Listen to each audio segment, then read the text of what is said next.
동성애는 절대 용납할 수 없다며 차별금지법마저 통과돼선 안 된다는 한국 보수 개신교죠. 그런데 정작 교회 내 목회자 성범죄에는 은폐 시스템이 작용하는 데다 성경 속 동성애 관련 구절은 문자주의를 표방하면서도 부동산과 관련해서는 이중잣대를 적용해 그 진정성마저 지적을 받고 있습니다. 권지연 기자의 리포트로 함께 보시죠. 동성애는 돌로 쳐 죽일 죄이고 동성애를 죄라고 말하며 행동하는 것이 신앙이다. 보수 개신교는 이렇게 주장하고 있습니다. 이유는 성경에 그렇게 쓰여 있다는 건데요. 말하자면 성경은 절대 오류가 있을 수 없기 때문에 문자 그대로 믿어야 한다는 논리입니다. 자, 그렇다면 성범죄와 관련한 구절을 볼까요? 십계명에서부터 못 받고 있죠. 간음하지 말라. 그리고 잠언 6장 25절에서는 내 마음에 그 아름다운 색을 탐하지 말며 그 눈꺼풀에 홀리지 말라고 했습니다. 성경은 육적 간음뿐 아니라 마음의 음욕을 품는 것조차도 간음으로 간주한 것입니다. 이런 성경 구절을 근거로 어떤 교회는 교인들의 성생활도 간섭하고 심지어 청년들에게 연예 지침까지 마련해서 목사에게 보고케 했던 교회도 있었습니다. 그런데 이 교회요, 목회자가 여성 사역자들의 성추행에 논란이 되기도 했습니다. 참 아이러니한 일입니다. 자, 그러면 통계 하나를 볼까요? 경찰청 통계에 따르면 지난 2010년부터 2016년 11월까지 성범죄로 검거된 전문직 5,261명 중 종교인은 681명으로 1위에 올랐고 이 중 목회자가 가장 많은 것으로 확인됐습니다. 그러나 이런 문제가 제기되더라도 여전히 목회직을 유지하는 경우도 허다하죠. 지난해에는 한 개신교 단체가 개신교인들의 성인지 감수성을 조사했는데요. 교인 응답자 800명 중 86.5%가 교인을 대상으로 성범죄를 일으킨 목회자는 영구 제명해야 된다고 답변한 반면 목회자들의 경우는 응답자 200명 중 44.6%만이 영구 제명에 동의했습니다. 그러니까 가제는 개편인 거죠. 한국교회가 목회자 성문제에 얼마나 관대한지는 대표적으로 전병욱, 전중구 목사의 사례만 봐도 알 수 있습니다. 이들 모두 밥 잘 먹고 목사직 아무 일 없다는 듯이 유지하고 있습니다. 또 세상을 떠들썩하게 했던 인천 모교회의 그루밍 성폭행 사건 기억하시죠? 30대 젊은 목사가 다수의 여신도들을 미성년 시절부터 길들이기 해서 성폭행한 혐의로 현재 징역 5년을 확정받고 복역 중에 있습니다. 그런데 예장합동 총회장까지 넘보며 승승장구하던 이 아버지 목사와 그 측근들은 함께 이 문제를 덮기에 급급했고 아버지의 왕국에서 끔찍한 성범죄를 저지른 아들 목사의 문제를 또 사과하고 책임져 달라는 교인들을 내쫓기까지 했습니다. 이걸 바로잡은 건 법원이었습니다. 법원은 쫓겨난 성도들의 교인 지위를 인정해주고 이 교회의 임시 당회장으로 박성철 목사를 선임했습니다. 그런데 이 성문제를 일으켰던 아들과 또 아버지 목사를 슬그머니 교단에서 탈퇴시켜주면서 징계하지 않았던 예장합동, 또 소리 소문 없이 이 교회만을 받아준 후 피해 교인들과 함께하는 박성철 목사는 노회 재판을 받게 될 상황에 처했습니다. 박성철 목사를 기어코 재판정에 세우겠다는 경기 서노회 서기의 오락가락 발언 들어보시죠. 기자님은 박성철 입장에서 눈으로 보시는 거예요? 저는 그 사건을 초기부터 취재했던 기자입니다. 박성철 목사님을 대변하는 게 아니라요. 그 사건의 전체적인 맥락 속에서 지금 박성철 목사님이 옳은 결정을 하셨다고 그렇게 저도 판단하기 때문에 이해할 수 없어서 좀 질문을 드리는 건 맞고요. 아니 그런데 기자는 언제든지 양쪽을 다 동일한 선상에서 놓고 이렇게 취재를 해야 되는데 어떻게 지금 말씀하시는 거는 제가 뭔가 한쪽에 편향되게 지금 편을 들어주는 거 아니냐 이렇게 말씀하시고 계신 거잖아요. 예. 근데 이 사건은 지금 피해자가 너무나도 명확한 사건입니다. 예, 그건 알아요. 네, 근데 그럼에도 불구하고 저는 목사님의 의견을 듣고 싶어서 연락을 드린 거예요. 근데 이게요, 그쪽에 있는 분들이 불법을 좀 많이 한 것 같아요. 어떤 분들이요? 저기 중부노회 사람들이요. 그리고 그 교회도 그렇고. 그 교회가 원래는 우리 합동 측에 있었다가 탈퇴해가지고 3년 만에 다시 중부노회로 가입이 됐잖아요. 그러니까요. 네, 가입이 됐는데 가입되는 그 절차가 잘못됐다는 거예요. 그러니까요. 또 총회가 그 내용을 알아보지도 않고 가입을 허용했다는 거예요. 법원에서 박성철 목사를 대표자로 선임한 것이 2021년인데 2022년에 와가지고 그걸 받아주면서 총회에서 중부노회에서 당회장으로 파송한 그 목사님 얘기만 듣고 총회는 그거를 덥석 이렇게 해가지고 우리 노회에다가 공문을 내려보낸 거 아닙니까? 박성철 목사를 권면 내지는 어떻게 해서 교회에서 뭐 떠나라고 한다든지 어떤 쪽으로 했는데 박성철 목사는 이제 그런 의향이 없고 그렇죠. 그 많이 피해 보신 분들을 앞에 놓고 목사로서 그걸 떠나시기가 좀 힘드시지 않을까 싶어요. 그래서 이제 우리 노예는 이제 그거죠. 하고 노예가 되면 여러 가지 총회 참여한 거라든가 이제 그런 여러 가지 지장이 많고 장애가 있으니까. 근데 경기선노회가 잘못하신 게 없는데 왜 사고노회가 될 가능성이 있나요? 그럼 노회에서는 박성철 목사님께도 잘못이 있다고 혹시 보시는 걸까요? 박성철 목사를 딱히 뭐 잘못이 있다고 보지는 않아요. 다만 이제 뭐냐면은 우리 노예가 그 박성철 목사님 때문에 지금 신경을 쓰고 있고 그쪽에서 자꾸 이렇게 고소장이라든가 무슨 자꾸 제지처를 말려달라고 하는 것을 자꾸 해오기 때문에 박성철 목사님이 하시는 일이 상식적인 수준에서 생각할 때 정의롭고 공의롭게 하고 계신다고 많은 분들이 판단하실 거거든요. 노예에 계신 목사님들이 이 문제를 같이 힘을 실어주시고 해결하실 의향은 혹시 없으신 걸까요? 어떻게 해요? 어떻게 정의롭게 그 문제를 해결해요? 이 사안은 그럼 목사님께서 개인적으로 목회자 양심으로는 좀 어떻게 바라보실까요?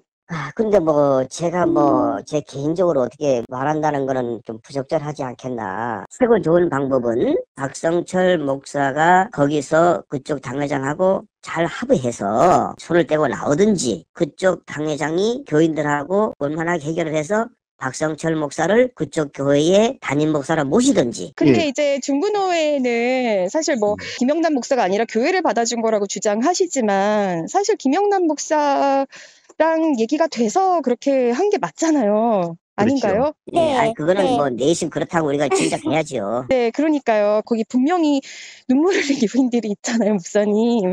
알고 있는데 목사로서의 동정심이라든가 가깝고 상처받은 분들을 보듬어주고 위로해준 것이지 그런 측면만 가지고 생각할 것이 아니라 어떤 측면을 생각해야 되나요? 왜냐하면은 교회도 단체이기 때문에 법이 있고 순서가 있고 절차가 있고 목사가 또 목회를 해야 되는 맞습니다. 네. 목사님, 그럼 그 법은 누구를 위해서 있는 건가요? 법은 교인들을 위해서 있는 거죠. 목사님, 제가 이거는 주변에서 그렇게 말씀해 주셔가지고 여쭤보는 건데 오해하지 마세요. 저는 사실 사실관계는 모르니까 노회장님과 그 서기 목사님께서 경기 중부노회 분들과 친분이 두텁다고 말씀들을 하시더라고요. 아닌가요? 노회장은 그런 것이 좀 있다는 얘기를 들었는데 저는 없어요. 왜냐하면 저는 우리 노회장보다 훨씬 선배고 그러기 때문에. 정말 교회는 요 지경입니다. 보수교회들이 동성애에 적용하는 문자주의가 얼마나 자신들의 입맛대로인지 알 수 있는 대목입니다. 이뿐만이 아닙니다. 토지와 부동산 문제는 어떤가요? 성경에서는 땅의 주인은 하나님이라고 말하고 있습니다. 공기나 햇빛이 누구에게나 동등하게 주어지는 신의 선물인 것처럼 토지 역시 성경을 비슷하게 말하고 있는 거죠. 그래서 구약시대 이스라엘 백성들은 가나안 땅에 들어갈 때 토지를 골고루 분배받았습니다. 민수기 26장 52절부터 56절입니다. 여호와께서 모세에게 일러 가라사대 이 명수대로 땅을 나눠주어 기업으로 삼게 하라. 수가 많은 자에게는 기업을 많이 줄 것이요 수가 적은 자에게는 기업을 적게 줄 것이니 그들의 계수함을 입은 수대로 각기 기업을 주되 오직 그 땅을 제비 뽑아 나누어 그들의 조상 지파의 이름을 따라 얻게 할지니라. 게다가 당시 이스라엘 백성들은 땅을 공평하게 분배받아 그 경계를 돌로 표시했고 누구도 그 경계를 옮기지 못하게 했습니다. 말씀을 볼까요? 그 이웃의 지게표를 옮기는 자는 저주를 받을 것이라. 내 선조가 세운 옛 지게석을 옮기지 말지니라. 옛 지게석을 옮기지 말며 그 아들의 밭을 침범하지 말지어다. 토지를 영구히 팔지 말 것은 토지는 다 내 것임이라. 너희는 나그네요 우거하는 자로서 나와 함께 있느니라. 1년 전 한 성폭행 혐의로 문제가 된 목회자가 부동산만 80억 원대로 추정되면서 또다시 도마 위에 오른 적이 있었고요. 2018년 MBC PD수첩에 따르면 명성교회가 당시 보유한 국내 부동산만 공시지가로 1,600억 원대로 추정됐습니다. 100억 원대 배임 횡령 혐의로 실형을 선고받은 김기동 씨.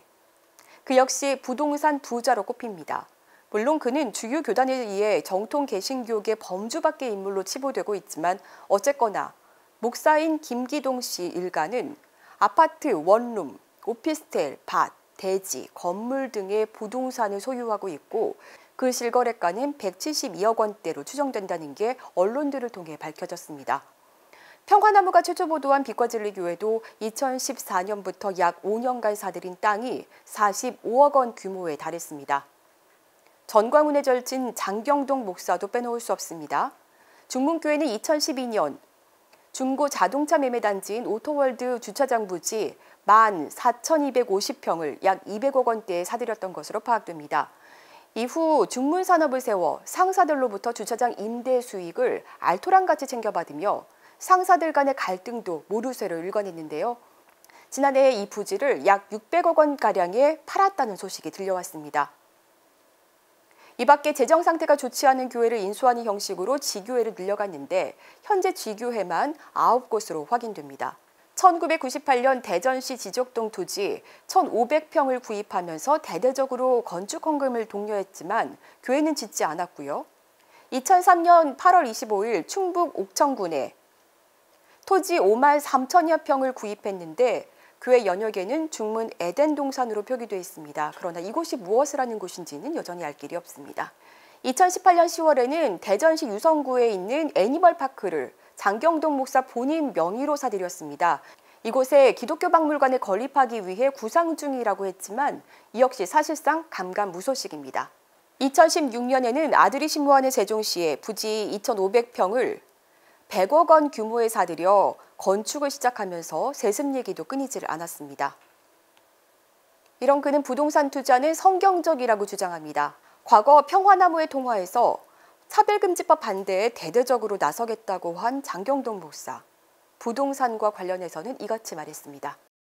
그 내 설교 속에 야베스가 주여 내 지경을 넓혀 주옵소서 하였더니 하나님이 응답해서 하나님 그건 하나님이 야베스를 통한 축복이죠. 아, 그 지경이라는 게 땅으로 의미해요. 그 지경이 땅 짓자잖아. 그래서 아브라함 보고 하나님이 너 눈을 들어 동서남북을 바라보라. 네 눈에 보이는 땅을 내가 너에게 주리라. 아, 하나님이 땅 속에 복을 숨겨뒀구나 하는 것은 그건 성경적으로도 좀 맞는 거 아니요? 모든 땅은 다 복이다. 그거는 건 좀 지나치고 아, 하나님이 땅속에 또 복을 주시는구나.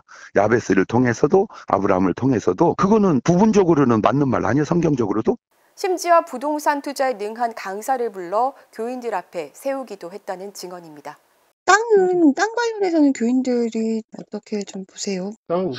그게 10년도 넘었죠. 10년 된 것 같은데 미국의 교포 3세인데 한국말 전혀 못하죠. 그분이 미국에서 성공한 백만장자인데 그분이 영향을 많이 받았어요. 왜냐면 그때 영어로 우리 할 때 집회를 하는데 몇박 며칠 하다가 더 연기하고 그랬는데 워낙 엄청나갖고 파워가. 부동산 투자하신 분이에요, 그분도. 그러니까 자기 본업이 있고 이제 목사 활동 하시는 분이죠. 부흥 강사 이런 식으로 하는데 부동산으로 돈을 많이 버신 분이라 그 우리한테도 그랬어요. 부동산 많이 사라고. 그때 당시에 그 치코 목사님이 돈 있으면 투자해라. 우리한테 이제 굉장히 많은 영향력을 줬죠. 동성애는 문자 그대로 해석해서 차별금지법도 반대한다는 목사들이지만 목회자 성범죄는 은폐하기 바빴고 또 부동산 사랑은 거침없이 드러내는 상황입니다. 일관성도 갖추지 않고 성경을 고무줄잣대를 적용해 해석하는 이들을 향한 일침입니다. 적어도 목사라면 그리스도인이라 그러면 자신의 신앙에 맞게 사회를 바라보고 그 이야기를 할 수 있어야 되는데 지금 대형교회에서 차별금지법이든 반동성애 문제든 성적 소수자 문제 하시는 분들은 그런 일관성이 없어요. 자신의 이익의 문제와 밀접하게 연결되었을 때 또는 자신의 이익을 침해한다고 생각될 경우에만 목소리를 내죠. 그래서 제가 분노하는 거예요.